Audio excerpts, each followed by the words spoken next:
السلام علیکم ورحمۃ اللہ وبرکاتہ۔ حضرات محترم، آج ہم انشاءاللہ عز و جل یہ جانیں گے اپنی اس مختصر سی ویڈیو میں کہ آخر اپنے بچوں کے نام ایک مسلمان کیسے رکھے۔ حضرات محترم، اس سے پہلے ہم نے انبیاء کرام کے نام پر بھی ویڈیوز بنائی ہے، اللہ رب العزت کے نام پر بھی ویڈیوز بنائی ہے، اور حضور رسول اکرم صلی اللہ علیہ وسلم کے نام پر بھی ویڈیوز بنائی ہے، جس میں ہم نے یہ بتایا ہے کہ آخر اللہ رب العزت کے نام اور حضور صلی اللہ علیہ وسلم کے نام اور انبیاء کرام کے نام آخر کون کون سے نام تھے ان کے، اور ان کے مطلب کیا تھے، تاکہ ہر مسلمان اپنے بچوں کے نام اللہ کے نام پر اور حضور صلی اللہ علیہ وسلم کے نام پر اور نبیوں کے نام پر ہی رکھے۔ اسی طرح ہم نے حضور صلی اللہ علیہ وسلم کے ساتھ ساتھ حضور صلی اللہ علیہ وسلم کی ازواج مطہرات جو تھیں کہ اگر کوئی مسلمان کے گھر کوئی بچی پیدا ہوئی ہے تو اپنے بچیوں کے نام کن کے نام پر رکھے، اسی لیے ہم نے ساتھ ہی ساتھ ازواج مطہرات کے نام اور حضور رسول اکرم صلی اللہ علیہ وسلم کی اولاد جو 7 اولاد تھی آپ صلی اللہ علیہ وسلم کی، ان کے نام کو بھی ہم نے اپنی ویڈیوز میں آپ کے سامنے پیش کیا اور ان کے مطلب بھی آپ کو بتائیں۔ آج ہم انشاءاللہ عز و جل صحابہ کرام کے نام کو جانیں گے کہ آخر صحابہ کرام کے نام آخر کیا کیا تھے اور ان کے مطلب کیا تھے، تاکہ ہر مسلمان اپنے بچوں کے نام صحابہ کرام کے نام پر رکھے، تاکہ وہ بچہ انہی صحابہ کرام کی طرح دلیر اور پکا مسلمان بن سکے اور اس کو وہ تمام کے تمام فیوز و برکات، ان نام کی برکتیں بھی حاصل ہو جو کہ اس کو حاصل ہونا چاہیے۔ حضرات محترم، آئیے جانتے ہیں کہ صحابہ کرام کے نام کیا تھے اور ان کے مطلب کیا ہے۔ ویڈیو پسند آئے تو ویڈیو کو لائک کریں، شیئر کریں، اور اگر ہمارے محمدی چینل پر نئے آئے ہو تو اسے ضرور سبسکرائب کر کے بیل آئیکن کو بھی ضرور دبائیں تاکہ اس طرح کی تمام انفارمیٹیو ویڈیوز آپ تک ضرور پہنچے۔ حضرات محترم، سب سے پہلے صحابی حضرت طلحہ، چونکہ خلفائے راشدین حضرت ابو بکر، حضرت عمر، حضرت عثمان، حضرت علی اور حضرت حسن جو خلفائے راشدین 5 ہیں، ان کے ناموں کو تو میں آپ کے سامنے بیان کر چکا اور ان کے مطلب بھی بتا چکا۔ اب ہم بقیہ صحابہ کرام کے نام کو جانیں گے اور ان کے مطلب کو جانیں گے۔ حضرات محترم، سب سے پہلے نام ہے حضرت طلحہ، یعنی طلحہ کا مطلب ہوتا ہے نعمت، تازگی۔ اسی طرح کوئی مسلمان اگر چاہے تو طلحہ بھی اپنے بچے کا نام رکھ سکتا ہے۔ اسی طرح ایک اور صحابی تھے زبیر، جس کا مطلب ہوتا ہے طاقتور، دانشمند، یہ زبیر کا مطلب ہوتا ہے۔ اسی طرح ایک اور صحابی تھے سعد، جن کا نام تھا حضرت سعد، اور سعد کا مطلب ہوتا ہے خوش قسمت۔ اسی طرح ایک اور صحابی تھے حضرت ابو عبیدہ، حضرت ابو عبیدہ نام تھا ان کا، اور ابو عبیدہ کا مطلب ہوتا ہے عبادت گزار، خدمت گار۔ اسی طرح ایک اور صحابی تھے حضرت حمزہ رضی اللہ تعالیٰ عنہ، جو ہمارے آقا و مولا حضور رسول اکرم صلی اللہ علیہ وسلم کے چچا بھی تھے۔ حمزہ کا مطلب ہوتا ہے شیر، اسد اللہ اور اسد رسول، یہ سب مطلب ہوتا ہے اس کا۔ اسی طرح حضرت ابو ہریرہ ایک صحابی تھے، ابو ہریرہ کا مطلب ہوتا ہے بلی کے بچے والا۔ اصل نام ان کا عبد الرحمن تھا، جس کا مطلب ہوتا ہے رحمان کا بندہ۔ چونکہ یہ ایک روز بلی کو لے کر کہیں جا رہے تھے تو حضور رسول اکرم صلی اللہ علیہ وسلم نے ان کو کہا یا ابا ہریرہ۔ چونکہ ابو کا مطلب ہوتا ہے عربی زبان میں والا بھی ہوتا ہے، باپ بھی ہوتا ہے، کئی سارے معنی میں ابو کا استعمال ہوتا ہے، لیکن ابو کا ایک مطلب والا بھی ہوتا ہے۔ اور ہریرہ چونکہ بلی کے بچے کو ہی لے کر جا رہے تو یا رسول اکرم صلی اللہ علیہ وسلم نے فرمایا یا ابا ہریرہ، تبھی سے آپ کی کنیت ابو ہریرہ پڑ گئی، لیکن آپ کا نام جو تھا وہ عبد الرحمن تھا۔ اسی طرح ایک اور صحابی تھے جن کا نام تھا حضرت ابو ذر غفاری، یعنی ابو ذر۔ ابو ذر کا مطلب ہوتا ہے بکھیرنا، پھیلانا۔ اسی طرح ایک اور صحابی تھے اسامہ، اسامہ کا مطلب ہوتا ہے شیر، دلیر، شجاع، بلند مرتبہ۔ اسی طرح ایک اور صحابی تھے انس، حضرت انس، انس کا مطلب ہوتا ہے محبت، لگاؤ۔ اسی طرح ایک اور صحابی رسول تھے حضرت بلال، حضرت بلال کو کون نہیں جانتا، یہ عاشق رسول تھے، ہمارے آقا و مولا سے بہت زیادہ محبت کرتے تھے، اور اسلام کے لیے، ایمان کے لیے انہوں نے بہت ساری مصیبتیں جھیلی ہیں۔ حضرات محترم، حضرت بلال، یعنی بلال کا مطلب ہوتا ہے ساتھی، تازگی، پانی کی نمی، اور یہ حضور رسول اکرم صلی اللہ علیہ وسلم کے مؤذن بھی تھے۔ اسی طرح ایک اور صحابی رسول تھے حضرت جعفر طیار، جعفر کا مطلب ہوتا ہے دریا، نہر۔ اسی طرح ایک اور صحابی رسول تھے حضرت حسان بن ثابت، یہ ہمارے آقا و مولا حضور رسول اکرم صلی اللہ علیہ وسلم کے نعت خواں تھے۔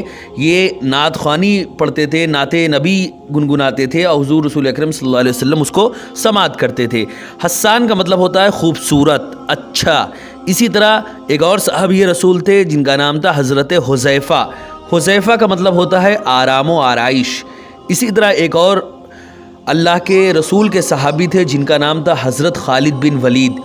یہ خالد بن ولید ایسے صحابی رسول تھے جو پوری زندگی میں اسی خواہش کو رکھتے تھے کہ میں اللہ کے راستے میں شہید ہو جاؤں، شہادت مجھے مل جائے، لیکن انہوں نے ایک دو نہیں سینکڑوں جنگیں لڑیں، اور سینکڑوں جنگوں میں کبھی بھی کسی بھی جنگ میں آپ نے شکست نہیں کھائی۔ ہمیشہ جس طرف آپ چلے گئے وہ ادھر فتح یابی ہی ان کو ملتی چلی گئی۔ حضرت خالد بن ولید ایک عظیم صحابی رسول تھے۔ خالد کا مطلب ہوتا ہے ہمیشہ رہنے والا۔ اسی طرح ایک اور صحابی رسول تھے حضرت ربی۔ ربی کا مطلب ہوتا ہے بہار کا موسم۔ اسی طرح ایک اور صحابی رسول تھے جن کا نام تھا حضرت زید۔ زید کا مطلب ہوتا ہے بڑھاؤ، زیادتی۔ اسی طرح ایک اور صحابی رسول تھے جن کا نام تھا حضرت سلمان رضی اللہ تعالیٰ عنہ۔ حضرات محترم، سلمان کا مطلب ہوتا ہے دنیا میں سب سے زیادہ، یعنی پوری دنیا میں سلامتی پھیلانے والا، سلامتی پہنچانے والا۔ چونکہ ہمارے آقا و مولا حضور رسول اکرم صلی اللہ علیہ وسلم پر جب آپ ایمان لائے تو حضرت سلمان رضی اللہ تعالیٰ عنہ اس سے پہلے بھی کئی سارے مذہب یعنی یہودی بھی رہ چکے تھے اور عیسائی بھی رہ چکے تھے، اسی لیے آپ جو ہیں توریت کے بھی عالم تھے، انجیل کے بھی عالم تھے، اور جب مسلمان ہوئے تو قرآن کے بھی عالم بنے۔ اور یہ فقط واحد ایک ایسے انسان تھے جو تینوں کتابوں کے عالم تھے۔ اور صحابہ کرام میں سب سے زیادہ عمر حضرت سلمان رضی اللہ تعالیٰ عنہ نے ہی پائی ہے، تقریباً 250 سال تک۔ اسی طرح حضرت سلمان رضی اللہ تعالیٰ عنہ نے بہت سارے مقام پر آپ کی بہت زیادہ فضیلت ہے۔ حضور رسول اکرم صلی اللہ علیہ وسلم نے فرمایا کہ اگر علم ثریا ستارے پر بھی پہنچ جاتا تو ہم میں کچھ لوگ ایسے ہیں جو وہاں سے بھی علم کو اٹھا لاتے۔ اسی طرح ہمارے آقا و مولا حضور صلی اللہ علیہ وسلم نے ایک بات یہ بھی فرمائی کہ میرے بعد اگر تم کو علم حاصل کرنا ہوگا تو آپ، حضور صلی اللہ علیہ وسلم نے 3 لوگوں کا ذکر کیا، ان میں سے ایک حضرت سلمان رضی اللہ تعالیٰ عنہ کا بھی ذکر کیا کہ اگر میرے بعد تم کو علم حاصل کرنا ہوگا تو تم ان سے علم حاصل کرنا۔ حضرات محترم، حضرت سلمان رضی اللہ تعالیٰ عنہ ایک ایسے صحابی رسول تھے جن کے بارے میں حضور رسول اکرم صلی اللہ علیہ وسلم نے فرمایا کہ سلمان تو میرے گھر کے ایک حصے دار ہیں، میرے گھر کے ایک فرد ہے، جیسے بقیہ لوگ میرے اہل بیت ہیں اسی طرح سلمان بھی میرے آل میں سے ہیں، میرے اہل بیت میں سے ہیں۔ یہ آپ کو شرف و فضیلت کے لیے حضور رسول اکرم صلی اللہ علیہ وسلم نے بیان فرمایا تھا۔ اسی طرح حضرت سلمان رضی اللہ تعالیٰ عنہ کے مشورے پر ہی جنگ خندق کا وہ سارا واقعہ پیش آیا جس میں مسلمانوں کو زبردست اللہ رب العزت نے فتح دلائی۔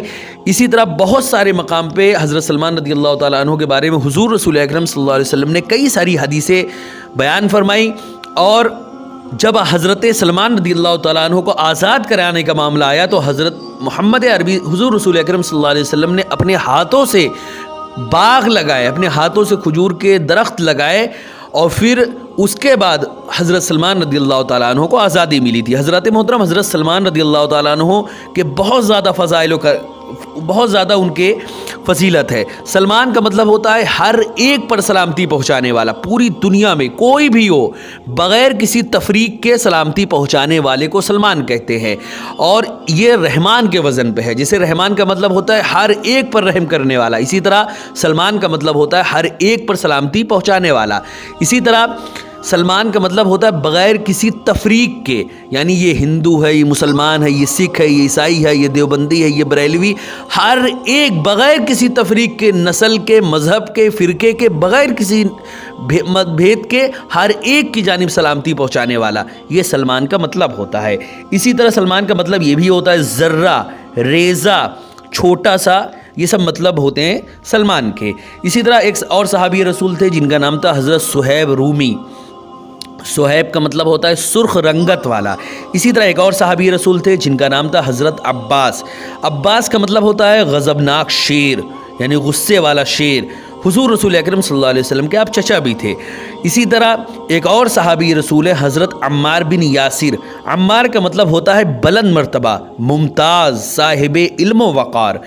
اسی طرح ایک اور صحابی رسول ہے جن کا نام ہے حضرت کعب. کعب کا مطلب ہوتا ہے اونچائی, تخت, بزرگی, یہ سب اس کے مطلب ہوتے ہیں. اسی طرح ایک اور صحابی رسول تھے جن کا نام ہے حضرت معاذ. معاذ کا مطلب ہوتا ہے پناہ یافتہ.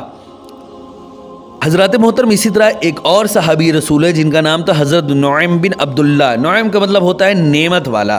حضرات محترم یہ چند صحابی رسول کے نام تھے. انشاءاللہ عز و جل میں اور بھی صحابی رسول ہیں ان کے بارے میں بھی اگر ذکر کروں گا تو ویڈیو اور لمبی ہو جائے گی. انشاءاللہ عز و جل نیکسٹ پارٹ میں میں بقیہ صحابہ کرام کے نام کو بھی بتاؤں گا اور ان کے مطلب کو بھی بتاؤں گا تاکہ ہر مسلمان اپنے بچوں کے نام انہی شیر دل صحابہ کرام کے نام پر رکھے اور ان صحابہ کرام کے ناموں کی جو خصوصیتیں ہیں وہ ان کے بچوں میں بھی آئے اور ان کے فیوز و برکات ان صحابہ کرام کے ان کے بچوں کو بھی ملے تاکہ ہر انسان ان صحابہ کرام کے فیوز و برکات کو پائے. اسی لیے ہمیشہ چاہیے کہ اپنے بچوں کے نام نبیوں کے نام پہ رکھے یا صحابہ کے نام پہ یا تابعی, تبع تابعی یا سلف صالحین یا پھر اولیاء کرام کے نام پر رکھے. انہی افراد کے نام پر ہمیشہ اپنے بچوں کے نام رکھنا چاہیے. اگرچہ آپ کوئی اور نام بھی رکھیں گے جس کا مطلب اچھا بھی ہو تب بھی وہ جائز ہے, لیکن جو ہمارے آقا و مولا حضور رسول اکرم صلی اللہ علیہ وسلم کا فرمان ہے وہ یہی ہے کہ اپنے بچوں کے نام نبیوں کے نام پر رکھیں. تو اب سوچیں آپ کہ حضور صلی اللہ علیہ وسلم نے اگر نبیوں کے نام پر رکھنے کے لیے کہا ہے تو اس کی کیا وجہ ہے. اسی طرح ہم نبیوں کے ساتھ ساتھ صحابہ کرام اور اولیاء کرام کے ناموں پر بھی اپنے بچوں کے نام رکھیں گے. حضرات محترم اسی طرح حضرت خالد بن ولید, حضرت سلمان رضی اللہ تعالیٰ عنہ, حضرت حمزہ, حضرت علی, حضرت ابو بکر, عمر اور عثمان جیسے عظیم صحابہ کرام کے ناموں پہ اگر کوئی بھی انسان اپنے بچوں کے نام رکھے گا تو ان صحابہ کرام کی عظمت جو تھی اور ان کے ناموں کی جو فیوز و برکات تھی, ان کی جو برکتیں تھیں وہ سب انشاءاللہ عز و جل اس کے بچے میں بھی وہ ساری چیزیں آئیں گی. حضرات محترم ویڈیو پسند آئے تو ویڈیو کو لائک کریں, شیئر کریں اور اگر ہمارے محمدی چینل پر نئے آئے ہوں تو اسے ضرور سبسکرائب کر کے بیل آئیکن کو بھی ضرور دبائیں. السلام علیکم ورحمۃ اللہ وبرکاتہ.